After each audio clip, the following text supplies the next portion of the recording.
Look at Michael Corleone at the beginning of the film. A war hero, a college graduate, an outsider. He tells Kay, "That's my family, it's not me." He was the chosen one to escape the darkness. But by the final frame, he is the darkness itself. This leads us to the most debated question in cinema history. Did Michael Corleone ever really have a choice? Or was his descent into evil written in the blood of his father before he was even born? Today, we are decoding the visual language of his fall. In the opening wedding scene, Michael is bathed in high-key lighting. He is physically and metaphorically separated from the office, where the dark business happens. Francis Ford Coppola uses the camera to show us Michael's autonomy. He sits at the edge of the frame, not at the center.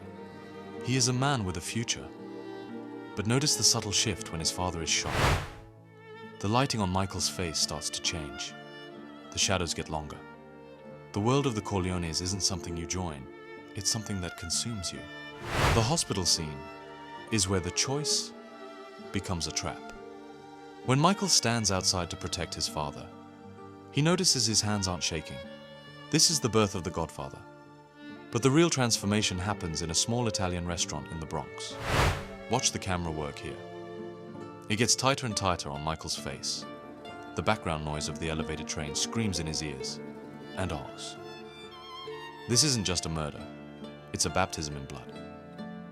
At this moment, Michael chooses his family over his soul.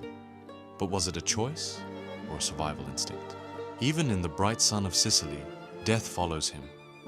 The loss of Apollonia is the final nail in the coffin of Michael's humanity. When he returns to New York, he is no longer the man who loved Kay. He is a ghost. He speaks with his father's voice, moves with his father's calculated coldness. He thinks he is taking control to protect the family, but the tragedy is that by protecting the family business, he is destroying the family spirit. The baptism of his nephew is intercut with the cold-blooded execution of his enemies. Michael becomes a godfather in both senses at the exact same time. The ultimate irony? He did it all to make the family legitimate. But look at his eyes in the final shot. There is no victory there. Only the cold realization that the door is closing. Not just on Kay, but on his chance at a normal life.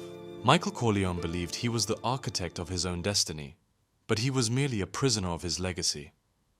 If you enjoyed this deep dive into the soul of cinema, make sure to hit that like button and subscribe to the channel. It helps us keep the lights on for more visual breakdowns like this. What do you think? Was Michael a victim of fate or a villain by choice? Let me know in the comments. I'll see you in the next one.